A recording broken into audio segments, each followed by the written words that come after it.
D boss ಅವ್ರದ devil movie ಬಗ್ಗೆ ನಾವು ಆಲ್ರೆಡಿ ತಿಳ್ಕೊಂಡವು.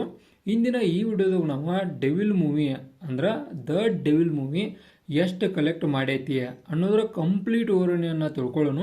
ಅಂದ್ರೆ ಈ ಈ ಡೇ ಇಷ್ಟು ಕಲೆಕ್ಟ್ ಮಾಡಿತು, ಆನಂತರ ಮೂರನೇ ದಿವಸ, ನಾಲ್ಕನೇ ದಿವಸ, ಐದನೇ ದಿವಸ, ಒಟ್ಟು ಡೇ ಬೈ ಡೇ ಎಷ್ಟು ಕಲೆಕ್ಟ್ ಮಾಡೈತಿ, ಆನಂತರ ಟೋಟಲ್ ಆಗಿ ಎಷ್ಟು ಕಲೆಕ್ಟ್ ಮಾಡೈತಿ ಎಲ್ಲ ಕೂಡ ಸವಿಸ್ತಾರವಾಗಿ ಈಗ ನಾವು ತಿಳ್ಕೊಳ್ಳೋಣ.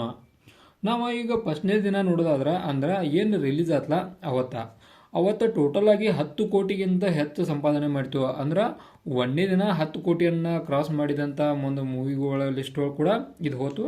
ಆನಂತರ ಎರಡನೇ ದಿನ ಸ್ವಲ್ಪ ಮಟ್ಟಿಗೆ ಕಡಿಮೆ, ಸ್ವಲ್ಪ ಮಟ್ಟಿಗೆ ಅಂದ್ರೆ ಸ್ವಲ್ಪ ಮಟ್ಟಿಗಲ್ಲ, ಭಾಳಷ್ಟು ಕಡಿಮೆ ಆಯಿತು. ಎರಡನೇ ದಿನ 3.4 ಅಂದ್ರೆ 3,40,00,000 ಸಂಪಾದನೆ ಮಾಡ್ತು. ಆನಂತರ ಮೂರನೇ ದಿನ 3,80,00,000. ಆನಂತರ ನಾಲ್ಕನೇ ದಿನಕ್ಕೆ ಸ್ವಲ್ಪ ಮಟ್ಟಿಗೆ ಹೆಚ್ಚಾಗಿ 4 ಕೋಟಿಯನ್ನು ಸಂಪಾದನೆ ಮಾಡಿದ. ಆನಂತರ ಐದನೇ ದಿನ 1,45,00,000. ಆರನೇ ದಿನ 1 ಕೋಟಿ. ಏಳನೇ ದಿನ 1 ಕೋಟಿ ಕೂಡ ಆಗಲಿಲ್ಲ, 85 ಲಕ್ಷ. ಆನಂತರ ಎಂಟನೇ ದಿನ 65 ಲಕ್ಷ. ಈ ರೀತಿಯಾಗಿ ಓವರಾಲ್ ಆಗಿ ಒಂದು ವಾರ ಒಳಗೆ 25 ಕೋಟಿಯನ್ನು ಕ್ರಾಸ್ ಮಾಡ್ತಾ. ಆನಂತರ 9ನೇ ದಿನಕ್ಕೆ 45 ಕೋಟಿ. ಈ ರೀತಿ ಡೇ ಬೈ ಡೇ ನೋಡ್ರಿ ನಾವು ಕಡಿಮೆನ ಹಾಕೊಂತ ಬಂತ.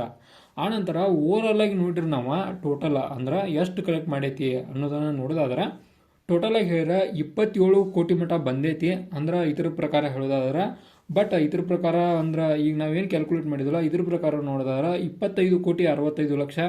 ಆನಂತರ ಓವರಾಲ್ ಆಗಿ ಎಲ್ಲ ಕೂಡ ಎಲ್ಲ ಸೋರ್ಸಿಂದ ಕಲೆಕ್ಟ್ ಮಾಡಿ ನೋಡಿದ್ರೆ 27 ಕೋಟಿಗಿಂತ ಅಧಿಕ ಸಂಪಾದನೆಯನ್ನು ಒಂದು ದ ಡೆವಿಲ್ ಮೂವಿ ಮಾಡಿದೆ ಅಂತ ಹೇಳ್ಬೋದು.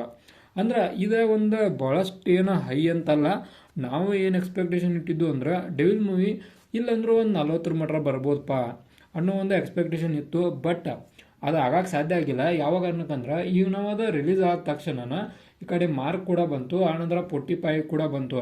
ಅಂದ್ರೆ ಎರಡೂ ಹಿಟ್ ಮೂವಿಗಳು ಬಂದ ಕಾರಣಕ್ಕೆ ಇದು ಇದನ್ನ ಕಡಿಮೆ ಆದಂತ ಹೇಳ್ಬೋದು.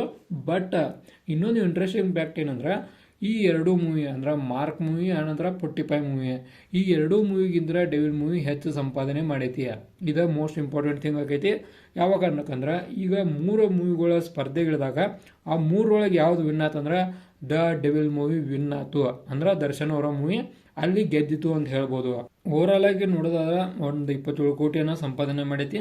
ಇದು ಕಡಿಮೆ ಒಂದು ಲೆಕ್ಕದಲ್ಲೇ. ಬಟ್ ಇವೆರಡು ಮೂವಿ ಕಂಪೇರ್ ಮಾಡಿ ನೋಡ್ರೆ ಒಂದು ಮಟ್ಟಿಗೆ ಬೆಟರ್ ಕೂಡ ಇದು ಅನಿಸ್ತೈತಿ ನನಗೆ. ಇದಾಗಿತ್ತ ನಮ್ಮ ಡೆವಿಲ್ ಮೂವಿದ ಒಂದು ಕಲೆಕ್ಷನ್ ಡೀಟೇಲ್ಸ್ ವಿಡಿಯೋ. ಇದೇ ಥರ ನಿಮ್ಗೆ ಇನ್ಫಾರ್ಮೇಟಿವ್ ವಿಡಿಯೋಗಳು ಬೇಕಾದ್ರೆ ನಿಮ್ಗೆ ಗೊತ್ತೈತಿಲ್ಲ, ಚಾನಲ್ ಸಬ್ಸ್ಕ್ರೈಬ್ ಮಾಡ್ಕೊರಿ. ಮತ್ತು ವಿಡಿಯೋ ಇನ್ಫಾರ್ಮೇಟಿವ್ ಆರ ಮಾತ್ರ ಒಂದು ಲೈಕ್ ಕೊಟ್ಟು ನಮ್ಗೆ ಸಪೋರ್ಟ್ ಮಾಡೋದನ್ನು ಮಾತ್ರ ಮರಿಬೇಡ್ರಿ. ಮತ್ತು ಇದೇ ರೀತಿ ಇನ್ನೊಂದು ಇನ್ಫಾರ್ಮೇಷನ್ನೊಂದಿಗೆ ಮುಂದಿನ ವಿಡಿಯೋ ಸಿಗ್ತಾನೋ. ಅಲ್ಲಿವರೆಗೂ ಟಾಟಾ, ಬಾಯ್ ಬಾಯ್.